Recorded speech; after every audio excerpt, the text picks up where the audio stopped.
Eu quero começar aqui, primeiramente com você, este nosso Acorda Vascão, né? Falando sobre essa temporada de 2025. Ontem eu até trouxe alguns detalhes dos bastidores, né? Desse primeiro dia de Renato Portaluppi. Renato chegou ao CT Moacir Barbosa ontem e teve esse primeiro contato com o centro de treinamento Vasco da Gama. Renato, inclusive, ficou muito feliz com aquilo que viu, assustado, né, positivamente com a estrutura que hoje o Vasco da Gama está conseguindo entregar aos seus atletas no CT Moacir Barbosa.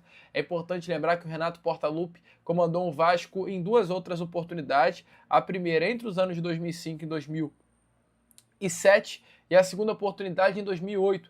Em ambas as oportunidades, o Vasco da Gama treinava em São Januário, à época com pouquíssima estrutura para o elenco, né? E nesse momento, o Vasco tem um CT com uma estrutura que ainda não é digna do tamanho e da grandeza do Vasco, mas é pelo menos alguma coisa que o Vasco da Gama nem sequer tinha há poucos meses atrás, antes da chegada da gestão do presidente Pedrinho. O Renato gostou do que viu, foi um primeiro treino positivo, né? Um primeiro treino para mais conversar sobre o planejamento para a temporada de 2026, um treino que eu trouxe, inclusive no Boa Noite Gigante ontem, teve a participação do Marcelo Salles e também do Alexandre Mendes, ambos auxiliares que vieram com o Renato Portaluppi para esse trabalho no Vasco da Gama. O Alexandre Mendes, né, é um profissional que já acompanha Renato há muito tempo. Alexandre Mendes é, inclusive, aqueles que conhecem muito o Renato Portaluppi. Alexandre Mendes foi preparador físico em 1995 do Renato, quando o Renato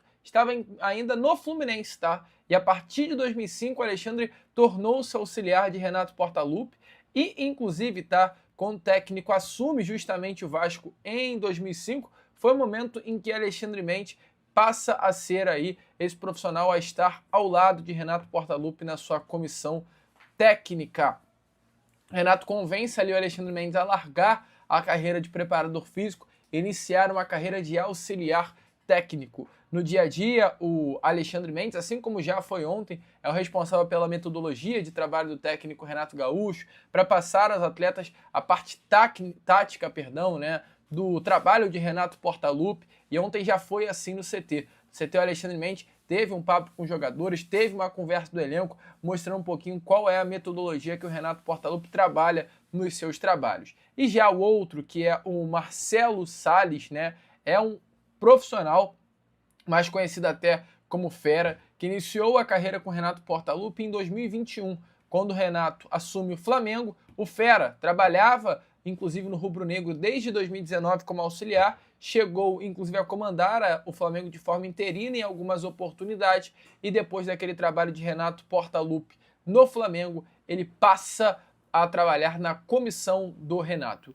Eles conhecem, né, em 2021, Renato Fera tem esse trabalho pela primeira vez junto no Flamengo. Entretanto, em 2022, quando o Renato vai para o Grêmio, ele faz questão de tirar o Fera da comissão permanente do rival e levá-lo ao Clube Gaúcho. Então esses dois são os profissionais que chegam, né, para ficar com o Renato Portaluppi nesse trabalho comandando o Vasco da Gama na temporada de 2026. Trabalho de muitas expectativas, né, para ambas as partes. O Renato está com muita expectativa nesse trabalho no Vasco da Gama, a sua comissão também, internamente. O Vasco da Gama também tem muita expectativa sobre o trabalho, ambos entendem que hoje é o grande momento de Renato Portaluppi estar à frente do Vasco da Gama. O Vasco entende também que o Renato é o melhor nome para comandar o Cruz Maltino visando essa temporada de 2026. O Vasco tem o seu planejamento muito bem traçado. O Vasco ainda tem 14 rodadas a se disputar até a parada para a Copa do Mundo, que vai acontecer no mês de junho, e o Vasco quer pontuar o máximo que conseguir nessas 14 rodadas